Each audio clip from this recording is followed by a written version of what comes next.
কারণে নবী সাল্লাল্লাহু আলাইহি ওয়াসাল্লাম কোন হাদিসে দাড়ি রাখতে বলেন নাই, দাড়ি রাখো এই কথা বলেন নাই। কারণ পুরুষ মানে তো দাড়ি রাখবেই, সে মুসলিম হইলেও রাখবো, অমুসলিম হইলেও রাখবো, যে কেউ রাখবে। নবী সাল্লাল্লাহু আলাইহি ওয়াসাল্লাম বারবার খালি বলছেন দাড়িগুলোকে ছেড়ে দাও, দাড়িগুলো ছেড়ে দাও, দাড়ি লম্বা করো, দাড়ি লম্বা করো, এটা বলছে। দাড়ি রাখো বলেন নাই। তার অর্থ হইল পুরুষ মানে দাড়ি রাখবেই, কিন্তু দাড়িটা লম্বা করতে বলছেন। তাহলে এই দাড়ি রাখা নবীওয়ালা সুন্নাহ। আল্লাহর জমিনে যত আম্বিয়া আলাইহিমুস সালাম আসছেন, সমস্ত নবী রাসূলেরা দাড়িওয়ালা ছিলেন। কি দাড়ি ছিল না এরকম কোন নবীর নাম শুনছেন?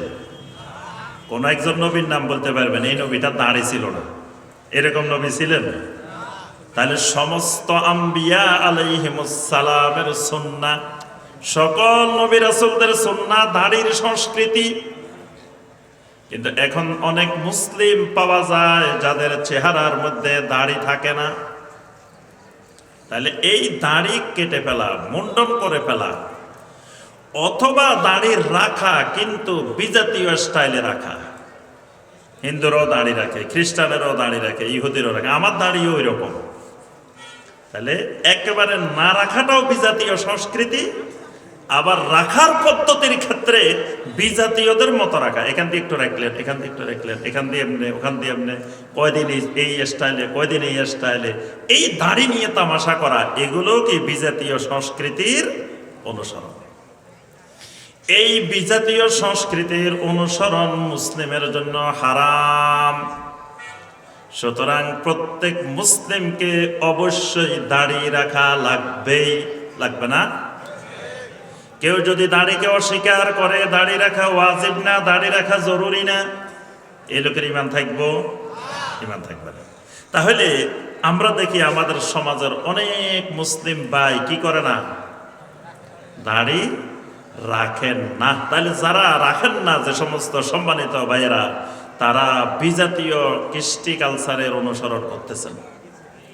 কি তারা অমুসলিমের সংস্কৃতি অনুসরণ করতেছেন। তাহলে এইটা আমার আপনার জন্য কি কাজ? কথা কেন, হারাম কাজ। মানুষ কবিরা গুনাহ, অনেক কবিরা গুনাহ আছে জীবনে একবার করে, অনেক কবিরা গুনাহ আছে জীবনে 2 বার করে, 3 বার করে, 4 বার করে। এই কবিরা গুনাহটা 24 ঘন্টা চলে। কি দাড়ি কাটার গুনাহটা কি 24 ঘন্টা না? মানে যে সময় কাটছেন খালি সে সময় গুনাহ হয় নাই, বাকি সময়ও কিন্তু গুনাহ চলতে আছে। মানে আপনি যেদিন কাটছেন সেদিন গুনাহ হয়েছে এমন না। এই যে দাড়িবিহীন অবস্থায় আছেন মানে 24টা ঘন্টা গুনাহ চলতে আছে, চলতে আছে, চলতে আছে। এই অবস্থার মধ্যে যদি আমার ভাইয়েরা যদি মৃত্যু হয়ে যায়, কিয়ামতের ময়দানে আল্লাহ রাসূল সাল্লাল্লাহু আলাইহি ওয়াসাল্লামের সামনে কেমনে দাঁড়াইবেন? আল্লাহ রাসূল সাল্লাল্লাহু আলাইহি ওয়াসাল্লাম বারবার উম্মতকে সতর্ক করছেন, উম্মত রে দাড়িটা ছেড়ে দাও, দাড়িটা ছেড়ে দাও, দাড়ি লম্বা করো। উম্মত কয় না, আপনার কথা মানলাম না, দাড়ি খালি কাটমু, খালি কাটমু, খালি ছোট করমু। আল্লাহ রাসূলের বিরোধিতা করতে আছে। কি রাসূলের বিরোধিতা হচ্ছে না? রাসূলের বিরোধিতা করলে কি হয়? ওয়া মান ইউশাকিকির রাসূলা মিন বাদি মা তাবায়্যানা লাহুল হুদা ওয়া ইয়াত্তাবি গায়রা সাবিলিল মুমিনিন নুওয়াল্লিহি মা তাওয়াল্লা ওয়া নুসলিহি জাহান্নাম। রাসূলের বিরোধিতা করলে কি?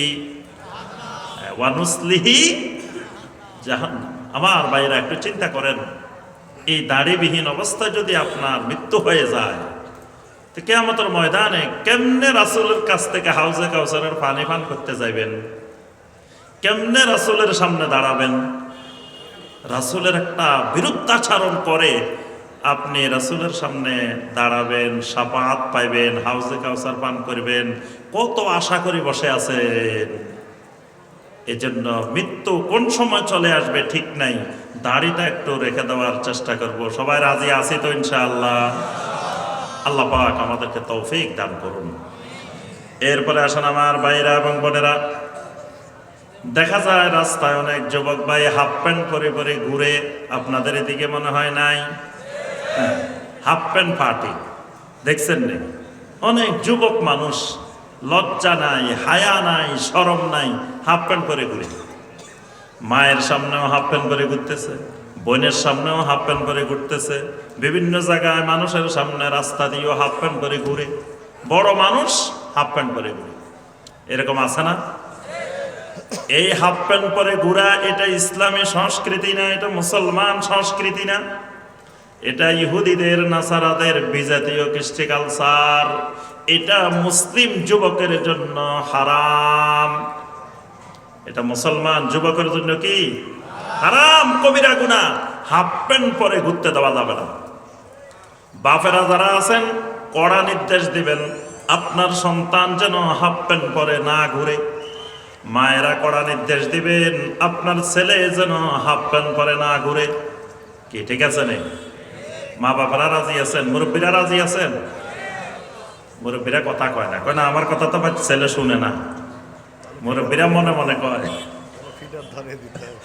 মুরব্বীরা কয় ছেলে তো কথা শুনে না। কি মুরব্বীরা রাজি আছেন তো নাকি? আলহামদুলিল্লাহ, এই এলাকার মুরব্বীরা খুব ভালো মানুষ। আল্লাহ পাক এই এলাকার মুরব্বীদেরকে হায়াতে তৈয়্যিবা দান করুন। তাহলে হাফ প্যান্ট পরে ঘোরা এটা কি সংস্কৃতি? বিজাতীয় কুফফারদের, মুশরিকদের সংস্কৃতি। ভালো প্যান্ট, এখান দিয়ে সিডা এখান দিয়ে সিডা, এরকম প্যান্ট দেখছেন না? সিডা প্যান্ট পরা এটা দেখছেন না? দেখবেন অনেকে দেখি সিডা প্যান্ট পরে পরে ঘুরে। ওই ইউরোপের রাস্তায়, আমেরিকার রাস্তায় কোনো খ্রিস্টান সন্তান, কোনো কাফেরের সন্তান, মুশরিকের সন্তান কোনো কারণে প্যান্ট কাঁদি ছিঁড়ে গেছে, অথবা ইচ্ছা করে কাটে দিছে, মুসলমান ছেলেরা, মুসলমান সন্তানেরা এমন কালচারাল ক্ষেত্রে এতিম হয়ে গেছে, মনে হয় তাদের ইসলামের মধ্যে কোনো কালচার নাই। এরা এতিমের মতো তাকাই থাকে। ওখানে যদি দেখে সিডা প্যান্ট, হে বাংলাদেশে বসে সিডা প্যান্ট পরা শুরু করে। এই সিডা প্যান্ট পরা হারাম। কি এই সিডা প্যান্ট পরা হারাম? এটা ইসলামের সংস্কৃতি না, এটা বিজাতীয় সংস্কৃতি। টাকনোর নিচে প্যান্ট পরে পরে ঘুরে মুসলমান সন্তান, টাকনোর নিচে প্যান্ট পরে পরে ঘুরতেছে। আবার মুসলমানের মেয়ে টাকনোর উপরে একবারে উপরের দিকে পায়জামা পরে ঘুরতেছে, আছে না? অথচ মুসলমান মেয়ের পায়জামাটা যাওয়ার কথা ছিল নিচের দিকে, পুরুষেরটা উঠার কথা ছিল, ছেলেদের উঠার কথা ছিল কোন দিকে? উপরের দিকে। এখন উল্টা হয়ে গেছে। যাদের উঠার কথা উপরের দিকে তারা নামাই দিছে নিচের দিকে, যাদের ছিল থাকার কথা নিচের দিকে তারা তুলে ফেলছে উপরের দিকে। এটা হলো শয়তানের বড় ধরনের খুতওয়াত। শয়তান এই খুতওয়াত গুলো অবলম্বন করে পুরুষেরটা নারীকে দিয়ে করায়, নারীরটা পুরুষকে দিয়ে করায়। তাহলে এই সংস্কৃতি কার সংস্কৃতি? বিজাতীয় সংস্কৃতি। এটা হারাম মুসলমানের জন্য। মুসলিম পুরুষের কাপড় থাকবে টাকনোর কি উপরে না নিচে? মা আসফালা মিনাল কাবাইন মিনাল ইজারে ফাফিন্নার। টাকনোর নিচে যেই কাপড় যাবে, লুঙ্গি যাক, পায়জামা যাক, প্যান্ট যাক, পাঞ্জাবি যাক, যা যাবে সেটা জাহান্নামে। তাহলে নিচের দিক জাহান্নামে, উপরের দিক জান্নাতে। কি এরকম হইতে পারে? ওই নিচের দিক জাহান্নামে মানে পুরাটাই জাহান্নামে। আর একটা জিনিস মনে রাখবেন, কিয়ামতের ময়দানে আল্লাহ রাব্বুল আলামিন যাদেরকে জাহান্নামে পাঠাইবেন, এদেরকে কিন্তু এভাবে পাঠাবেন না আমরা যেভাবে হাঁটি। আল্লাহ রাব্বুল আলামিন কিয়ামতের ময়দানে উল্টা করে ফেলবেন।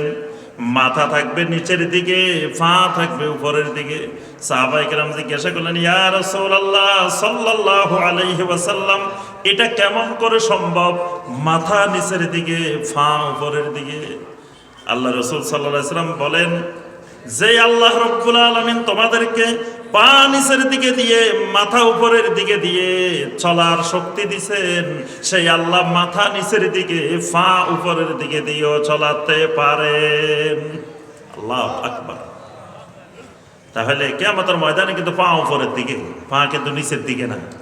তাহলে ওই নিচের অংশ জাহান্নামে যাবে, মানে কি উপরের দিক জাহান্নামে। তো উপরেরটা জাহান্নামে গেলে নিচেরটা কোথায়? নিচেরটাও জাহান্নামে। তাহলে টাকনোর নিচে কাপড় পরা কি যাবে না। আচ্ছা, এবার বলেন দেখি, রাস্তা দিয়ে একজন মহিলা বের হয়েছে, বোরকা পরে বের হয়েছে, হেজাব করে বের হয়েছে, এটা কার সংস্কৃতি? এটা ইসলামের সংস্কৃতি, আমাদের দ্বীনের সংস্কৃতি। ইসলাম এটাকে ফরজ করে দিয়েছেন। একটা মেয়ে বের হয়েছে, একজন মহিলা বের হয়েছে, হেজাব নাই, পর্দা নাই, এই বেপর্দা বের হওয়া এটা কার সংস্কৃতি? এটা বিজাতীয়, কুফরি, শিরিকি, মুশরিকদের, কুফফারদের কালচার। সুতরাং একজন মুসলিম মহিলা, মুসলিম মেয়ে পর্দাবিহীন রাস্তায় বের হইতে পারেন না। আল্লাহ রাব্বুল আলামিন বলেন, ওয়ালা ইউবদিনা যিনাতাহুন্না ইল্লা মা যাহারা মিনহা। কোন মুসলিম নারীর, মুমিনা নারীর যেন কোন ধরনের সৌন্দর্য বাহিরে প্রকাশ না পায়, তার চেহারার সৌন্দর্য বাহিরে যেন প্রকাশ না পায়, তার শরীরের কোনো অংশের সৌন্দর্য যেন বাহিরে প্রকাশ না পায়, তার যেন অলংকারের সৌন্দর্য বাহিরে প্রকাশ না পায়, তার সুগন্ধির বহিঃপ্রকাশ যেন বাহিরে না পায়, তার পায়ের কোনো সৌন্দর্য যেন বাহিরে প্রকাশ না পায়, অর্থাৎ তার পুরা শরীরের কোনো জিনাত, কোনো সৌন্দর্য যেন বাহিরে প্রকাশ না পায়। ওই বাহিরে প্রকাশ পাওয়া এটা ইসলামের সংস্কৃতি না, এটা বিজাতীয় সংস্কৃতি। তাহলে কোন মুসলিম মা বোন বেপর্দা বের হওয়া কি হালাল না হারাম?